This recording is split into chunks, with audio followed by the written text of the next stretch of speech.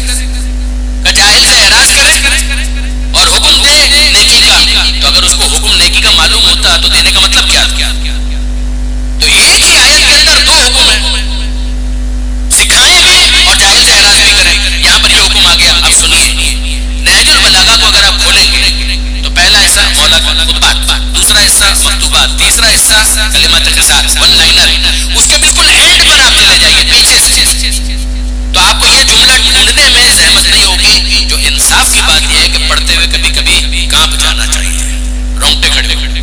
یعنی ہر صاحب علم کے ساتھ یہ ہونا چاہیے کہ مولا یہ فرماتے ہیں, ذرا جملہ سنیے گا, خدا نے جاہل سے سیکھنے کا وعدہ بعد میں لیا ہے, عالم سے سکھانے کا وعدہ پہلے لیا ہے.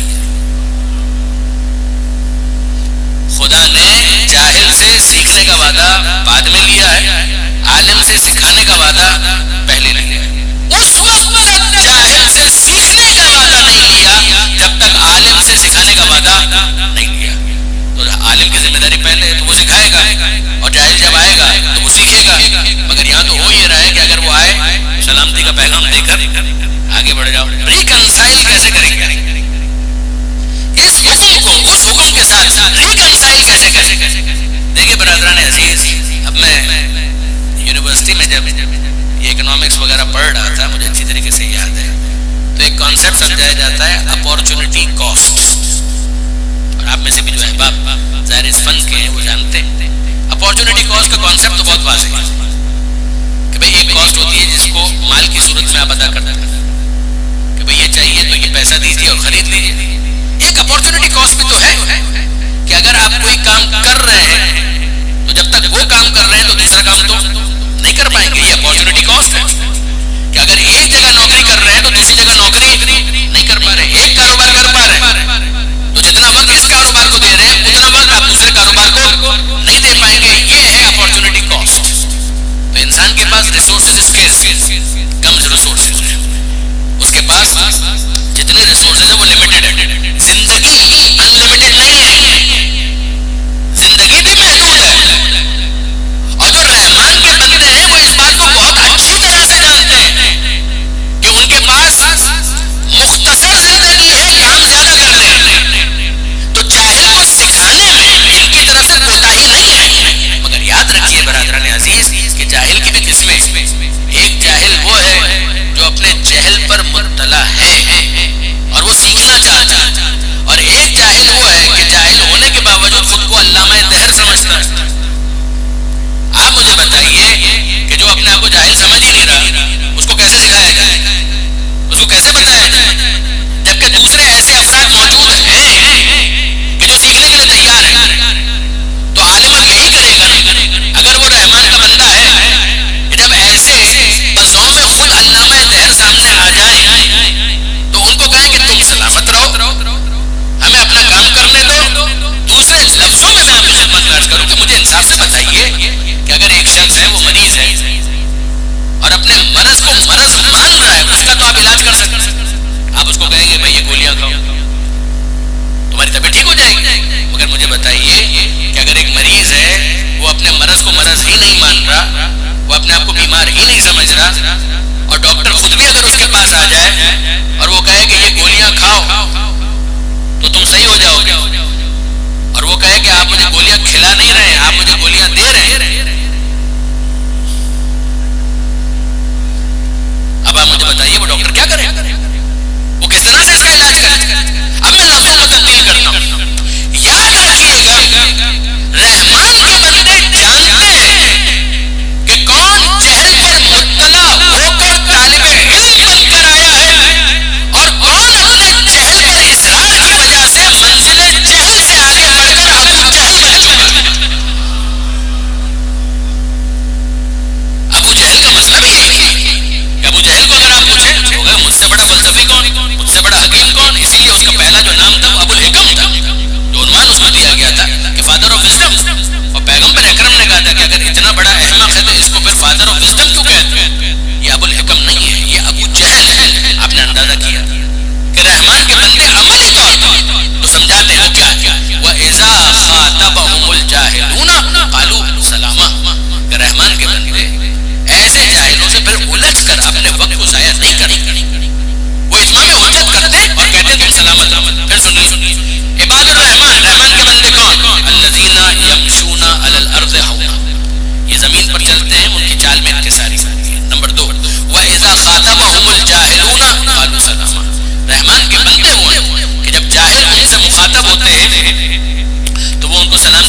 کی حالت میں، کبھی قیام کی حالت میں. تو رحمان کے بندے کیا کرتے ہیں؟ سوتے بھی ہیں اور جاگتے بھی ہیں.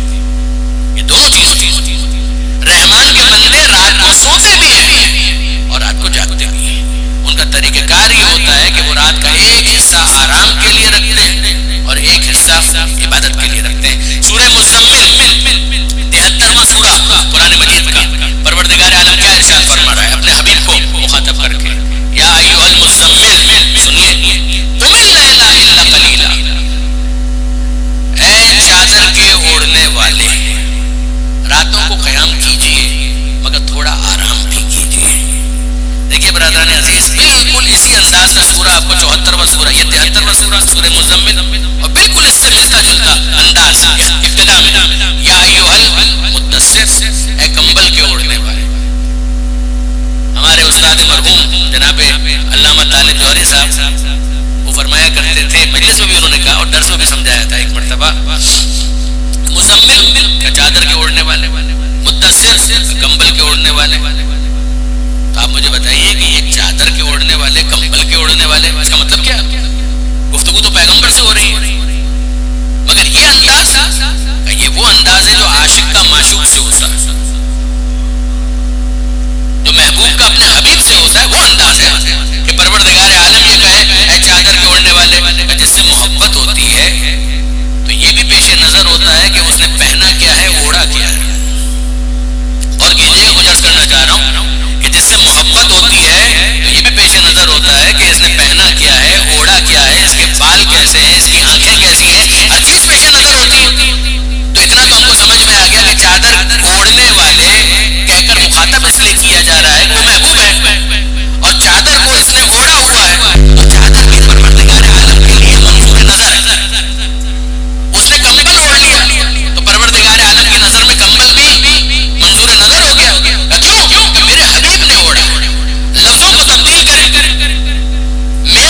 برادران عزیز دو مسئلے تو ہیں، اور وہ کیا؟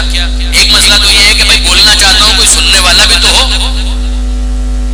جان ایلیا صاحب کا بہت مشہور شعر ہے کہ جس کا دوسرا مصرع کمال کا ہے. پہلے مصرے میں انہوں نے یہی مرثیہ پڑھا، یہی شکوہ کیا کہ سب سے بڑی مشکل کیا ہے؟ سب سے بڑی مشکل یہ بات نہیں کہی گئی، بات نہیں سنی گئی. تو کہنا چاہتا تھا کہہ نہیں پایا، کوئی سننے والا بھی تو ہو. کہاں پر اپنی عرض پیش کرو، کہاں پر اپنا مدعا بیان کرو، کوئی سننے والا ہی نہیں ہے. تو پروردگار عالم کہتا ہے کہ بھائی کوئی سننے والا ہے یا نہیں، تمہارا رب سننے کے لیے تیار ہے. اب تم بتاؤ کہ تم سنانے کے لیے تیار ہو یا نہیں. مسلح پر ہم سے بات کرو. رات کی تاریکی میں جب سب سوئے ہوئے ہم سے کیوں بات نہیں کرتے؟ لا تاخذہ سنۃ ولا نوم، اس کو نیند نہیں آتی. پروردگار تمہارا نہیں سوتا، اس سے بات کرو. اچھا دوسری چیز کہ اچھا بھائی بات تو کرنا چاہتا ہوں مگر میرے الفاظ پھٹ کر رہ جاتے ہیں، سینے میں خیالات کا طوفان ہے مگر لفظ ہی نہیں کہ بیان کر سکوں. اچھا یہ اسپیچ تھراپی ہوتی ہے باقاعدہ کہ عام جو روٹین کی گفتگو ہے وہ بھی نہیں کر پاتے بہت سارے افراد. اور پھر یہ بھی مسئلہ ہوتا ہے کہ صاحب ٹھیک ہے روٹین کی گفتگو کر بھی لیں، تقریر نہیں کر پاتے، مذاکرے میں نہیں بول پاتے، ٹاک شو میں نہیں بول پاتے.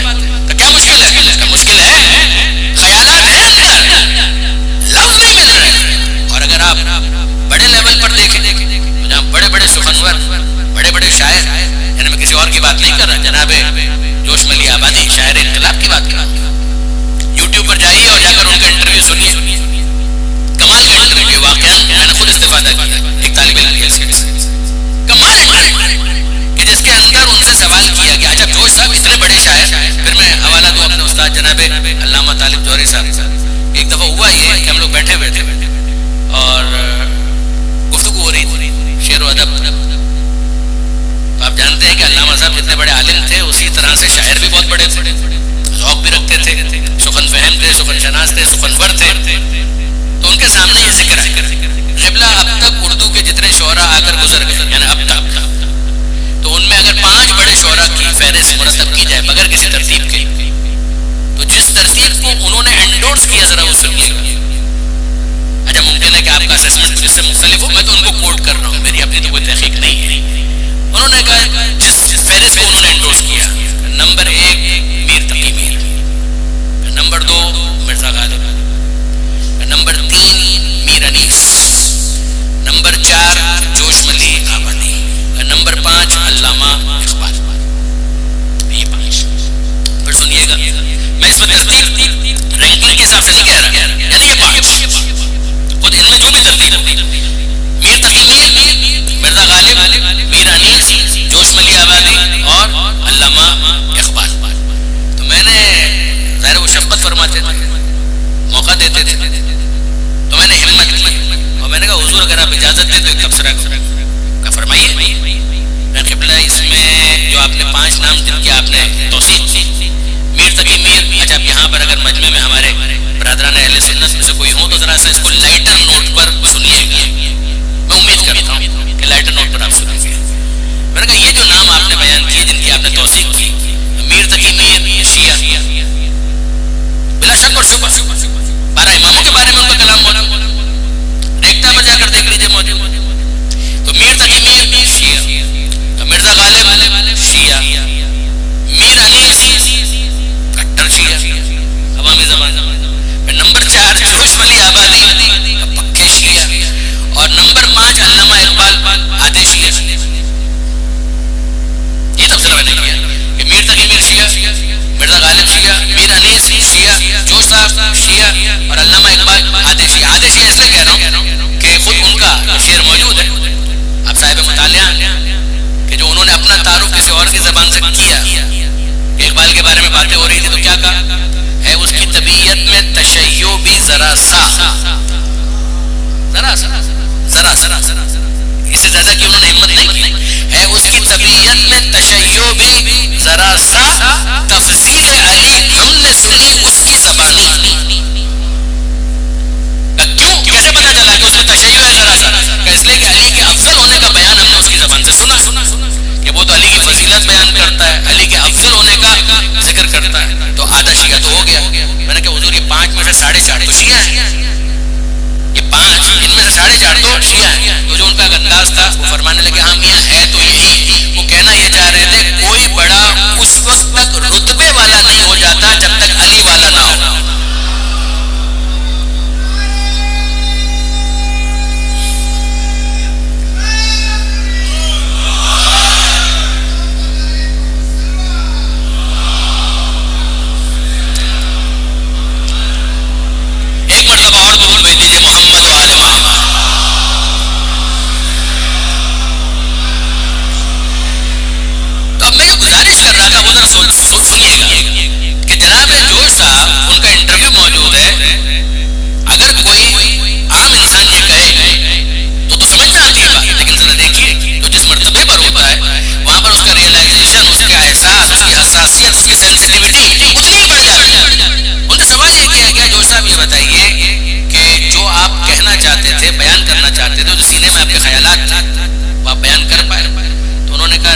مرقیہ کو نظر نہیں آتی؟